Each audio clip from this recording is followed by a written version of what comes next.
बहुजन समाज की हर खबर पाने के लिए सब्सक्राइब करें अम्बेडकर पीपल्स वॉइस। और अब ये जो चुनाव है ये भी राज करने का समय है। इस समय में राजा की जगह नेता राज करते हैं और इस बार बाबा साहब के आशीर्वाद से आपको अपने राजा का चुनाव करने का अधिकार मिला है, मत का अधिकार मिला है। आप अपने से अपना राजा चुन सकते हैं, ना कि किसी रानी के पेट से जन्मे को राजा मानना पड़ेगा। अगली कड़ी में हम चलते हैं तो मैं आप सबको बताना चाहूंगी, मोबाइल अगर हमारा भारत देश है, मोबाइल अगर हमारा भारत देश है तो सिम हमारा संविधान है। बिना सिम के मोबाइल नहीं चलता। उसी तरह सिम में संशोधन किया जा रहा है, संविधानों को बदला जा रहा है, हमारे अधिकारों को छीना जा रहा है। जहां हमको धूल समझा जाता था, सरकारी चीजों को बंद किया जा रहा है, क्योंकि हमारा आरक्षण जो है वो सरकारी चीजों तक सीमित है। धीरे धीरे सरकारी चीजों को बंद करके बाकी पार्टियां जो सत्ताधारी रही हैं, जिनको आपने मौका दिया है अभी तक में, वो सब पार्टी आपसे आपका आरक्षण सिर्फ घोषणा पत्र पे मोह बना के और आत्मविश्वास दिला के चली जाती है। उसके बाद भी अगर कोई यहाँ बीजेपी या कांग्रेस अन्य पार्टी का चाहने वाला है तो मैं कहती हूँ, इलेक्शन होने से पहले अभी मुझसे सवाल कर ले, दोनों पार्टी में से कौन सी पार्टी अपने घोषणा पत्र पे खड़ी उतरी है। मैं अभी जवाब दूंगी, लेकिन पीठ पीछे जाके बात ना करें। इसीलिए मैं आप सभी से निवेदन करती हूँ, अपील करती हूँ कि एक बार बहन जी को प्रधानमंत्री बनाते हुए दुर्ग लोकसभा क्षेत्र को हरिजन भूमि से सींचते हुए बहुजन समाज पार्टी को ऊपर रखेंगे, जहां हम हर गांव में सरकारी नौकरी, सरकारी स्कूल, सरकारी कॉलेज, शिक्षा का अभाव नहीं होगा। टीचर आएंगे, पढ़ाने के लिए आएंगे। क्योंकि हमारा संविधान में हमारा आरक्षण लिखा हुआ है और उनको आना पड़ेगा, लेकिन तब जब बहुजन समाज पार्टी होगी। आप सभी को इस बार लोकसभा चुनाव में बताना है कि नीला रंग मात्र नीला रंग और झंडा नहीं है, नीला रंग तूफान है। बाबा साहब ने कहा था, जब नीला रंग एकत्र हो जाएगा तो आसमान की तरह छा जाएगा। और इस बार दुर्ग लोकसभा में आसमान की तरह आप लोगों को छाना है। और मैं गीतांजलि सिंह आप सभी से वादा करती हूँ कि आप लोगों का नेतृत्व मैं ताही उम्र और जिंदगी करूंगी। घर घर शिक्षा चाहिए, घर घर नौकरी चाहिए, घर घर खुशियाँ चाहिए। मैं चाहती हूँ मेरा दुर्ग लोकसभा ऐसा क्षेत्र हो जहाँ पैसों की गिनती ना हो, खुशियों की गिनती हो। और मेरे उस उम्मीद को पूरा करने के लिए मैं आप सभी की से आशीर्वाद की अपील करती हूँ। और मैं बहुत खुश हूँ कि बहुजन समाज पार्टी मुझे इतना अधिकार दी कि मैं आपके नेतृत्व करने के लायक बनूं। और मैंने उनको विश्वास दिया। आज कहीं ना कहीं जब मैं दौरा कार्यक्रम में रहती हूँ, खुलेआम ये बात कहती हूँ, तो मुझे कहा जाता है आप किनके लिए लड़ रहे हो मैडम, इनको खुद को अपना अस्तित्व नहीं पता। लेकिन मैंने उनसे बहुत विश्वास से कहा है कि मैं भी उनके बीच में जाती हूँ और जब ये एक हो जाएंगे ना तो बताएंगे कि इनका अस्तित्व क्या है। और मैं को आज जवाब देना है और ये जवाब मैंने आपके भरोसे पे दिया है और इस जवाब को आपको देना है। इसलिए आप सभी एकत्र होंगे, एकता दिखाइए, मत का अधिकार है। ना कोई गोली पकड़ना है, ना कोई बंदूक पकड़ना है, ना हथियार चलाना है, ना ही घर से पैसा डालना है। बस एक मतदान करना है। अगर आपके घर के आसपास से भी कोई मतदान करने नहीं निकल रहा है तो निकाल के लेके जाइए और कहिए कि हमारे राजा के चुनाव का वक्त आ गया है। इस बार हमारे सम्मान की लड़ाई है और आगे लड़ेंगे। और मैं वादा करती हूँ हर किसान के जो बच्चे हैं उनको घर घर रोजगार मिलेगा, क्योंकि किसानों का एक समय जब पानी उन्हें नहीं आता है तब किसानों की हालत खराब हो जाती है।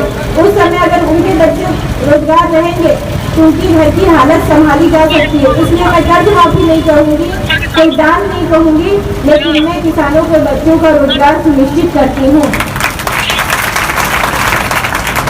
दूसरा विषय है कि महिलाओं के लिए, हर अशक्त महिला जिनको अपने अस्तित्व की खोज होती है, हर महिला के घर में प्रति माह 1000 रुपए पहुंचेगा ताकि वो घर से निकल पड़े और व्यवसाय की ओर आगे बढ़े।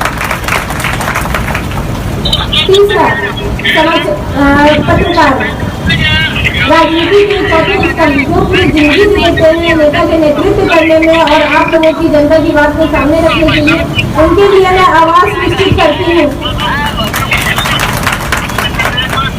पांचवा, व्यापारी वर्ग में जो कर्ज का इतना बड़ा दौर चल रहा है, उसमें जो उन्होंने लोन लिया है ब्याज में 30% सब्सिडी देने का मुकाम तय करती हूँ।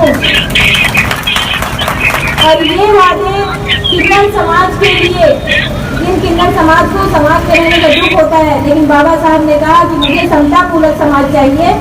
मैं अम्बेडकर वादियों को कहती हूँ, अगर वो किन्नर नहीं है तो वो समतापूर्वक के अधिकार में आते हैं, क्योंकि वो इंसान है, उनके पास इंसानियत है।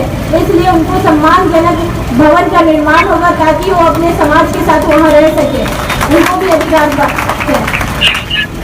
आगे की कड़ी की ओर बढ़ते हैं तो ये स्थानीय रोजगार, यहाँ की जितनी भी फैक्ट्रियाँ हैं, जितनी भी लाइन है, सर्वप्रथम स्थानीय रोजगार को महत्ता दी जाएगी।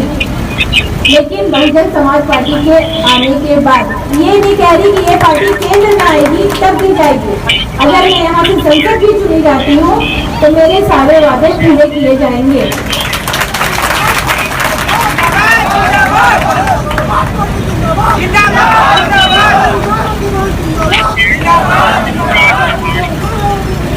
बाबा साहब को अस्तित्व को बचाने के लिए अपील करती हूँ कि उनके अस्तित्व को आप लोग बचाएंगे। विनम्र आप लोगों से निवेदन करती हूँ, ये लड़ाई मेरी नहीं है, ये लड़ाई आप लोगों की है। अगर इस बार लोकसभा चुनाव अगर हम हार गए तो उसका परिणाम आपको खुद देखने के लिए मिलेगा। इतने साल से हारते हारते ना आप लोग के अकाउंट में 15 लाख आया, ना रोजगार मिला, सिर्फ ऊपर घर से झाड़ू मार दी जाती है। मैं आपको एक बात याद दिला दूँ, अगर आपके घर परिवार और रिश्तेदार में अगर आपकी जमीन रहती है तो आपकी 3 पुश्तें कंटिन्यू डंडा लेके निकलती है और कोर्ट कचहरी करती है कि ये हक और अधिकार मेरा है। उसी तरह आरक्षण और सरकारी चीजों में भी आपका हक अधिकार रखा गया है। तो इस बार डंडा लेके ना सही, लेकिन मतदान के लिए निकलिए और अपना हक लीजिए। इतना बोलने के बाद मैं आप सबसे उम्मीद करती हूँ कि अपने सम्मान को बरकरार रखते हुए दुर्ग लोकसभा क्षेत्र का जल्द आश्वासन लेना चाहती हूँ। और मैं वो आश्वासन जय भीम बोल के देंगे। आप लोग एक बार जय भीम बोल के आश्वासन दीजिए कि हम ये दुर्ग लोकसभा निकाल रहे हैं।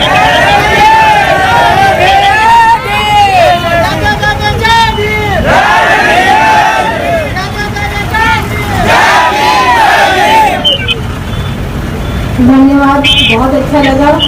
और नारी के अस्तित्व के लिए भी बाबा साहब ने मेरे को, या फिर हर एक नारी को, आज जो मैं यहाँ खड़े हो गए आप लोग के सामने नेतृत्व करने के लिए खड़ी हूँ। हर लड़की जो बाहर निकल के पर हम नारी जात नीच कहे जाते थे, लेकिन बाबा साहब ने संविधान में अधिकार दिया जो आज मैं पल्लू उठा के चल रही हूँ। और हर बेटी निकलेगी और पल्लू उठा के मर्दों की बराबरी करके सीना चौड़ा करके चलेगी। नारी सशक्तिकरण, नारी सशक्तिकरण। आप सभी से निवेदन करती हूँ कि आज जो चाय बेचने वाला मोदी पीएम बना है वो भी बाबा साहब के संविधान का देन है। इसलिए बाबा साहब के संविधान को मिटाया जा रहा है, चाहे वो सीएम हो या पीएम हो।